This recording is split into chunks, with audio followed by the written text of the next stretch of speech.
This is my new kayak. I just got it today. It is a Dolphin Journey 12 SS. Got it from a Walmart here in the Cincinnati area.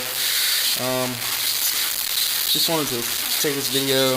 I hadn't seen very much on this thing. It was probably because it's a Walmart special. It's not your top of the line kayak. It is basic, but it's got some of the bells and whistles, or attempts at the bells and whistles, that your better kayaks have.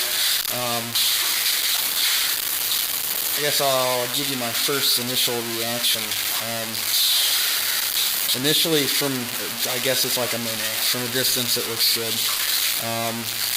But there's some minor quirks that I really like. First problem, when I was at the store, I was looking at these, and they wanted me to buy the overstock kayak because they didn't want to sell their display model. But every time they took me to the overstock kayaks, there's this paddle holder strap, clips up there and holds your paddle in place. And that one right there, on every single display model, was broken off. The top riblet broke, and there was an empty hole. Some of them give me the display model. That one was in good condition. And this is it. Second quirk that I have is that the deceiving opening in the back, where I have the 5-gallon bucket, looks like it will fit a milk crate. But it won't. Only a 5-gallon bucket. In that spot, you get this thing that's, I guess, useful to some people. It's a giant container with a big plastic screw-on lid that fits underneath those bungee cords. Gives you a flat surface there that you could strap things to on top. Third problem I had was the dry box.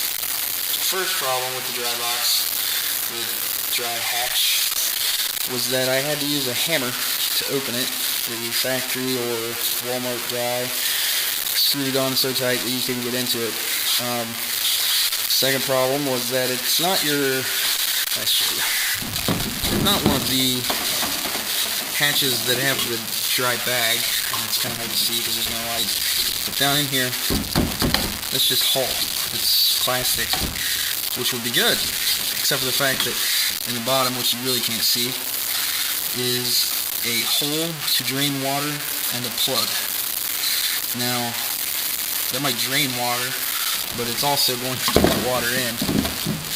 The plug itself has a hole. It goes all the way through. Next problem, this is all just initial problems, is the cheap rod holder. It looks good. You put it in a little mount. The little mount has a little flap. Flip it open.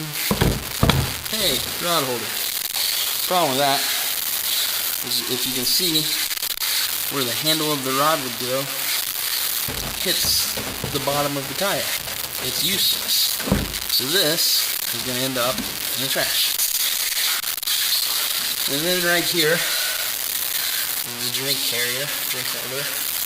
A little space to put other junk like cheese or water.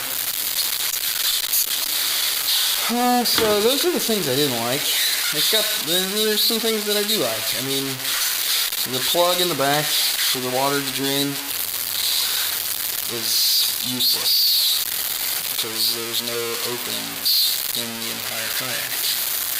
Anyway, well, I guess the bungee connections leak, or the flush nut rod holders leak, or the hatch goes all the way to the bottom of the field.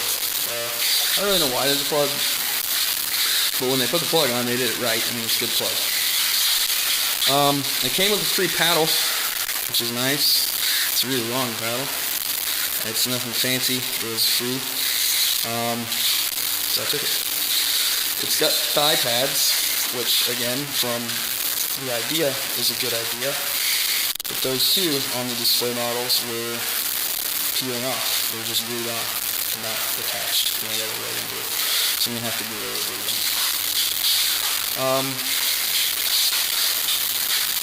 But it's a 12-foot kayak. It's fairly wide for a 12-foot sit-in, or sit on top. It's fairly light. It's about 52 pounds. I've seen a lot heavier kayaks because they're more plastic. These bungees at the front, they're not a continuous loop. There's an end to each bungee, and it's one big long bungee. That also, the handle is fed through to keep that thing from getting caught. But I'm looking forward to getting it out on the water. Hopefully it doesn't sink. But it's a Walmart special for sure. That's why it was less expensive than the other kayaks. They don't sell very high quality things at Walmart, everybody knows that. But I'm looking forward to it, and I think it's going to serve my purpose. I'm going to be in small streams and lakes that won't be very turbulent. I don't have to worry about getting swamped or flipping.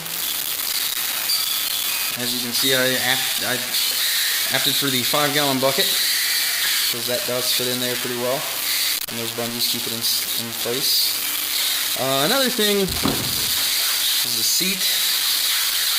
I wasn't too concerned with the seat at this point because I know I'm going to replace it. But I sat in it for like a minute to see what it was like. It's not terrible.